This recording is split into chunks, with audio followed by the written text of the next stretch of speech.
Sesungguhnya ancaman dan balasan untuk orang yang meninggalkan sholat, tidak mau menjaga sholatnya, ancamannya juga besar. Sebagaimana balasan untuk orang yang menjaga sholat adalah surga, maka balasan untuk orang yang tidak mau menjaga sholat adalah neraka. Wa na'udzubillahi min dzalik. Allah Subhanahu wa taala mengatakan, "Fakhalafa min ba'dihim khalfun adha'us salata wattaba'us syahawat fasawfa yalqawna ghayya." Kata Allah Subhanahu wa taala setelah menyebutkan para nabi yang mulia di dalam surat Maryam, Allah Subhanahu wa taala kemudian mengatakan setelah para nabi tersebut datanglah satu kaum yang datang setelah para nabi. Apa ciri-ciri mereka? Allah Subhanahu wa taala katakan adha'us salah, mereka suka menyia-nyiakan salat, mereka suka meninggalkan salat, mereka tidak mau memperhatikan salat, mereka anggap salat ini hanyalah main-main. Mereka anggap salat itu tidak lebih penting daripada gaji dan penghasilannya. Wattaba'us syahawat, dan mereka lebih mementingkan apa yang diinginkan oleh hawa nafsunya. Kata Allah Subhanahu wa taala, fasawfa yalqawna ghayya, maka mereka kelak akan mendapatkan kesesatan dalam hidupnya.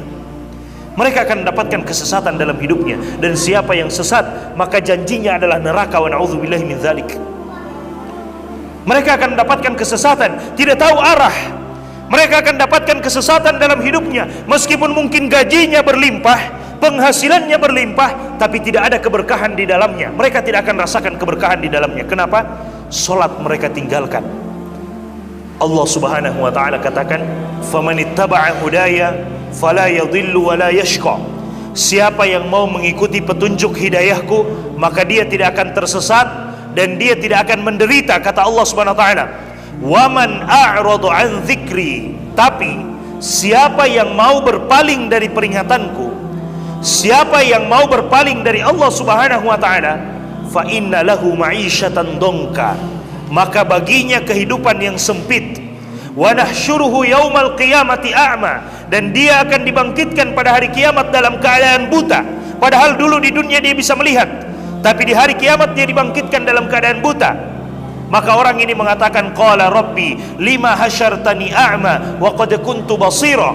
Wahai Allah, kenapa engkau bangkitkan aku dalam keadaan buta, sementara dulu di dunia aku bisa melihat? Maka Allah Subhanahu wa taala mengatakan, qala kadzalika atatka ayatuna fanasitaha wa kadzalika al-yauma tunsa. Demikianlah dahulu telah datang ajakan-ajakan kami, telah datang ayat-ayat, telah kami turunkan ayat-ayat untuk mengajak kita beribadah kepada Allah. Telah diturunkan ayat-ayat untuk mengajak kita sholat.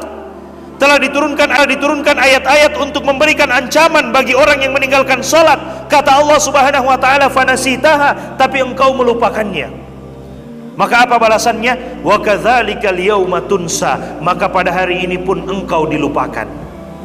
Maka pada hari ini pun engkau dilupakan. Jemaah sekalian, ketika kita meninggalkan Allah, ketika kita tidak mau sholat, padahal sholat itu adalah bentuk kita ingat kepada Allah Subhanahu wa ta'ala. Ketika azan dikumandangkan, hayya 'alas shalah, ayo kita mendirikan sholat. Hayya 'alal falah, ayo kita menuju kepada kemenangan. Kemudian kita lupa dengan Allah, kita tidak mau ingat dengan Allah Subhanahu wa ta'ala. Kelak balasannya pada hari kiamat, Allah juga akan melupakan kita. Wa na'udzubillahi min dzalik. Allah akan melupakan kita karena kita di dunia melupakan Allah Subhanahu wa ta'ala. Balasannya al-jaza'u min jinsil amal, balasan sesuai dengan apa yang kita lakukan. Kalau kita lakukan baik, maka kita akan dapatkan baiknya, balasan yang baik. Kalau kita lakukan buruk, maka kita akan dapatkan balasan buruknya. Kita meninggalkan sholat, maka balasannya Allah juga akan meninggalkan kita. Kita menjaga sholat, maka balasannya juga Allah akan menjaga kita. Jamaah sekalian yang dimuliakan oleh Allah Subhanahu wa ta'ala. Kemudian Allah Subhanahu wa ta'ala berfirman di dalam Al-Quran, menceritakan tentang orang-orang kafir yang dilemparkan ke dalam neraka. Setelah mereka dilemparkan ke dalam neraka, Allah Subhanahu wa ta'ala kemudian bertanya, ma salakakum fi saqar, wahai penduduk neraka, apa yang menyebabkan kalian dilemparkan ke dalam neraka saqar? Maka mereka menjawab, qalu lam naku minal musallin. Mereka mengatakan, karena dulu di dunia kami tidak termasuk orang yang menjaga solat. Karena dulu di dunia kami tidak termasuk orang yang suka menjaga solat. kami lebih pentingkan gaji kami lebih pentingkan penghasilan kami daripada sholat. Hubungan kita dengan Allah Subhanahu wa Ta'ala, berapa gaji kita? Itu pemberian dari Allah Subhanahu wa Ta'ala, dan Allah Subhanahu wa Ta'ala mampu memberikan sesuatu yang lebih besar daripada itu.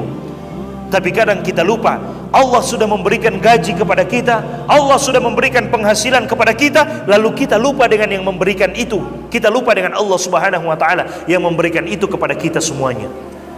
Bapak Ibu jemaah sekalian yang dimuliakan oleh Allah Subhanahu wa Ta'ala, persoalan sholat ini adalah persoalan yang sangat besar.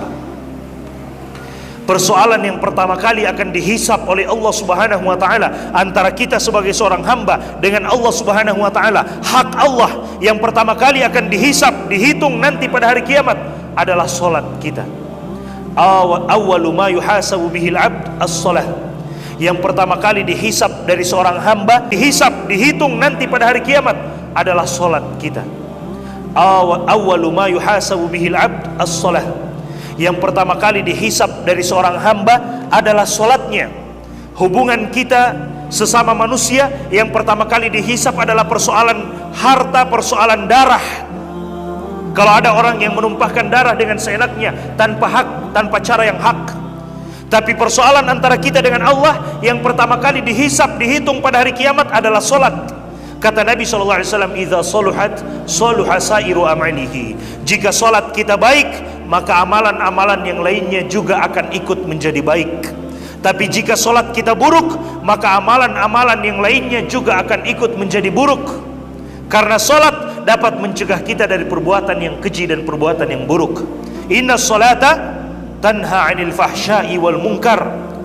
Sesungguhnya solat ini dapat mencegah kita dari sesuatu yang buruk. Kalaupun kita terjatuh, maka dengan solat itu kita akan dibuat bisa kembali kepada Allah Subhanahu wa Ta'ala, bisa langsung bertaubat kepada Allah Subhanahu wa Ta'ala. Kenapa? Karena kita menjaga solat kita. Jaga solat Bapak Ibu jamaah sekalian. Dunia ini sementara, tidak ada yang tahu kapan kita kembali kepada Allah Subhanahu wa Ta'ala. Sementara semuanya. Mungkin kita sudah mendengarkan ada orang yang telah meninggal, dia sudah pergi, tinggal mempertanggungjawabkan apa yang telah dia lakukan dan tidak mungkin dia kembali lagi. Seandainya ada manusia yang meninggal kemudian bisa kembali lagi, maka kita bersantai-santai hari ini karena kita yakin kita bisa kembali lagi. Tapi itu tidak mungkin. Tidak mungkin. Jika kita sudah dipanggil oleh Allah, tidak mungkin kita kembali lagi. Tidak mungkin kita kembali lagi. Dan sebelum Allah memanggil kita, maka Allah memberikan kesempatan kepada kita untuk silakan solat, silakan beribadah, berbuat ketaatan kepada Allah Subhanahu wa Ta'ala sebelum datang waktunya Allah memanggil dan kita tidak bisa untuk menolak hal tersebut. Bahkan jika ada di antara kita yang mampu membangun satu bangunan yang sangat kokoh untuk melindungi dirinya dari malaikat maut, niscaya tidak akan mampu. Kata Allah Subhanahu wa Ta'ala, "Walau kuntum fi burujin musyayyadah." Meskipun kita berada di dalam tembok-tembok yang kokoh, di dalam istana-istana yang kokoh untuk melindungi diri kita dari kematian, tidak mungkin kematian akan mendatangi kita. Kematian akan mendatangi kita. Tidak mungkin mereka bisa menjauh dan lari dari kematian tersebut. Maka sebelum kematian itu datang, sholat. Sebelum kematian itu datang, beribadah. Sebelum kematian itu datang, berbuat ketaatan kepada Allah Subhanahu wa Ta'ala. Karena pasti akan datang kematian itu, kita tidak tahu kapan akan datang. Karena itu merupakan rahasia dari Allah. Karena dia adalah rahasia, maka jangan pernah lalai. Boleh jadi ketika kita lalai, tiba-tiba kematian datang. Wa na'udzubillahi min dzalik. Boleh jadi ketika kita sedang lalai, tidak mau sholat, tiba-tiba kematian itu datang kepada kita dan kita tidak bisa berbuat apa-apa lagi pada waktu itu.